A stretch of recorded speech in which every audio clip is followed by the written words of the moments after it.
Halo teman-teman semua, Assalamualaikum warahmatullahi wabarakatuh. Sekarang saya lagi di SPKLU teman-teman. Di SPKLU kita lagi ngetes chargingnya si Omoda i5.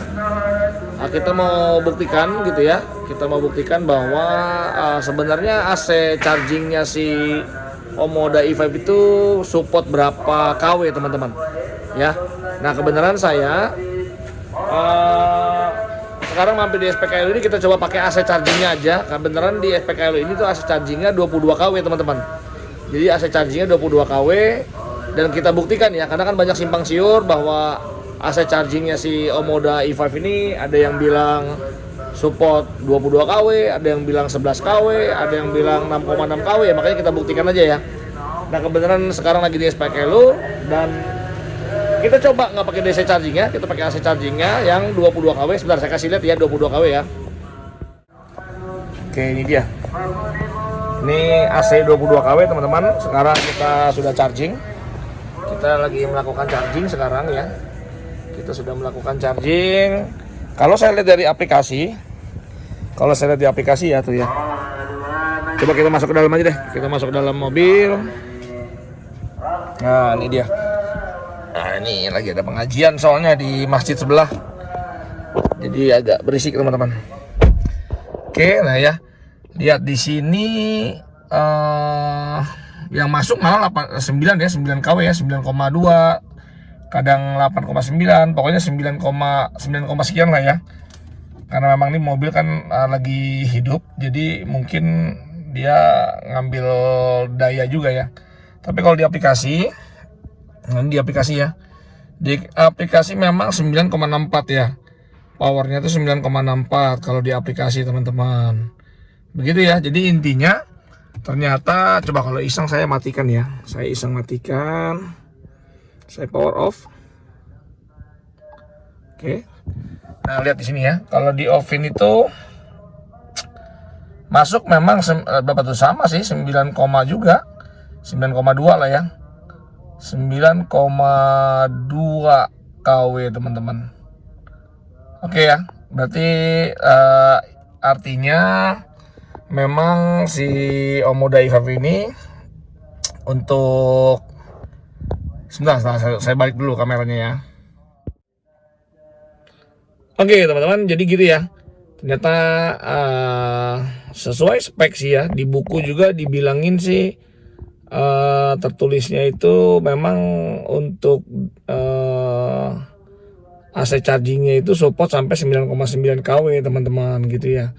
Kalau di rumahan ya, di wall charger yang dikasih sama si Omoda i5 itu kan dia support hanya 6,6 kW atau 7 kW ya gitu ya. Tapi sebenarnya OBC atau onboard chargingnya si Omoda i5 itu dia support sampai 9,9 kW, intinya sampai 10 kW lah gitu ya. Jadi memang sesuai sih yang di buku ya gitu. Ya mungkin buat teman-teman kemarin ada yang tanya gimana cara maksimalinnya kalau buat di rumah. Ya kalau memang di rumah mau 9,9 kW gitu ya, atau 10 kW lah kita anggap. Ya berarti teman-teman harus pasang wall charging gitu ya nggak mungkin pakai bawaannya si Omoda, karena satu bawahnya Omoda kan memang cuma 6,6 kW atau 7 kW. Nah teman-teman kalau mau maksimalin sampai ke 9,9 ya berarti harus mempersiapkan infrastruktur FC-nya yang 3 pas. Teman-teman harus beli FC yang 3 pas dan di rumahnya ya siapin kWh meter yang 3 pas juga gitu ya. Yang paling tidak pokoknya support sampai ke 10 kW atau 11 kW lah gitu ya. Jadi begitu ya teman-teman ya. Ini sudah saya buktikan bahwa ternyata dengan kita injek 22 kW pun gitu ya, ternyata ya memang OBC-nya itu tetap hanya bisa menyalurkan ke baterai itu 9,9 kW aja. Jadi sudah terjawab. Mudah-mudahan ini banyak yang tanya AC chargingnya itu maksimum berapa gitu ya, karena memang simpang siur, ada yang bilang 22 kW, ada yang bilang 11 kW, tapi ternyata nih kita mampir kebenaran di SPKLU yang support sampai AC charging 2,2 kW. ya ternyata cuma 9,9 kW aja gitu ya teman-teman ya. Mungkin sebagian yang baru pakai EV, mobil listrik, mungkin baru pertama kali pakai masa beli gitu ya. Teman-teman bisa misalkan apa ya, misalkan contohnya ada SPKLU, teman-teman lagi mampir di rest area gitu ya, terus tiba-tiba DC chargingnya lagi dipakai gitu ya, DC chargingnya lagi dipakai sama mobil lain gitu ya, teman-teman bisa pakai AC chargingnya dulu gitu.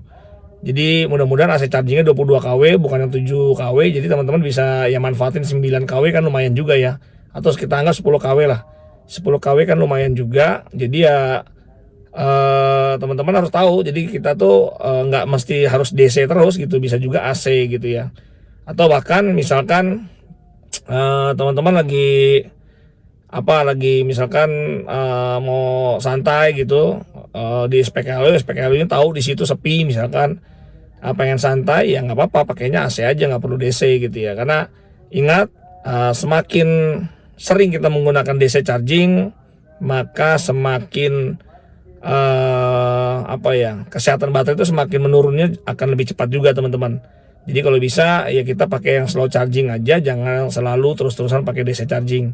Tapi sekali lagi, baterainya si Omoda E5 ini kan lifetime warranty, jadi ya abaikan aja lah udah. Pokoknya kita nikmatin aja. Mau pakai DC charging terus pun ya silakan aja. Yang penting mudah-mudahan si Omoda E5 ini komitmen ya dengan warantinya. Oke, gitu aja teman-teman. Sampai ketemu lagi lah ya di vlog kita berikutnya. Assalamualaikum warahmatullahi wabarakatuh. Bye bye.